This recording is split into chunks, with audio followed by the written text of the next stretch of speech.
Welcome to another book review, and we are going to review The Psycho, Soldiers of Anarchy by Nikki Summers. This book, I don't know if it was meant to be funny, but it tickled the mess out of me. It does teeter-totter on that line of spice, like seriously spicy.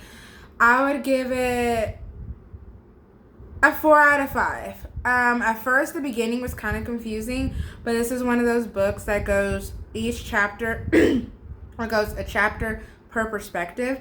So one perspective is Adam, the psycho. The other perspective is Olivia, his target. So this is kind of a stalker romance.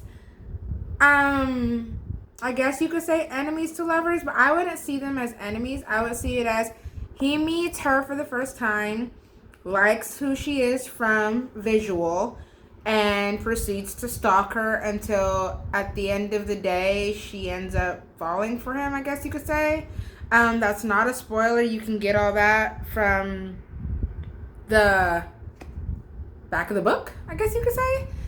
This really kind of makes you think about yourself, because the things he's doing should not appear to be romantic at all. Like, he's purely stalking her. Like, the things he's doing, I would say, are illegal because he's purely stalking her. And it kind of gives me Beauty and the Beast vibes, where, like, Beauty and the Beast, she was locked in a castle, then she ended up falling in love with her captor. Same with 365 days. This is kind of like he's stalking her until she falls for him. I love that this is part of a series that Nikki Summers is writing. I'm guessing that she's going to give a book to each part of the Soldiers of Anarchy.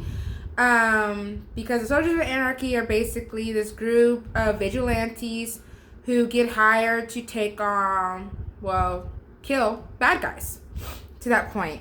Adam, the psycho, is the leader. Each Soldier of Anarchy has their roles to the group on what they do to help and keep the soldiers in line and productive and as a family. They see themselves as a family. Adam is the leader, and you can see his leader qualities as he's dealing with his fascination with Olivia, as well as keeping his soldiers tight and close and productive on every mission and task that they have. With that being said, Adam's character is a character that I have never experienced in all the books that I've read. And again, you kind of have a soft spot for him. Again, this makes you think about your own sanity and your own mental health, because to find his character attractive says a lot about you, says a lot about me.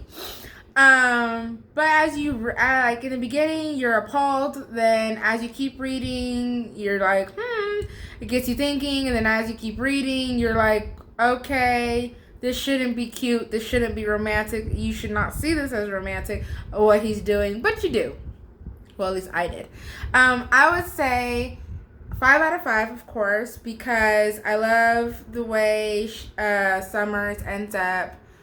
Even though it's a perspective per chapter, perspective per person, the way you're reading it, the suspense, the climax, how everything unfolds, it's super, super cute.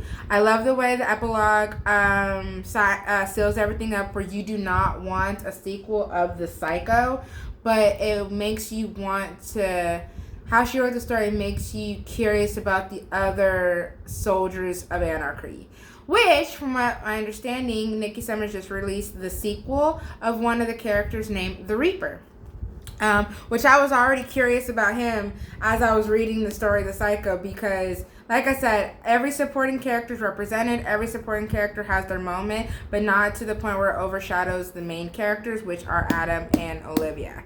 So, I'm interested in reading The Reaper. It's on my book list to read, so I might review it, I might not. I usually don't review sequels.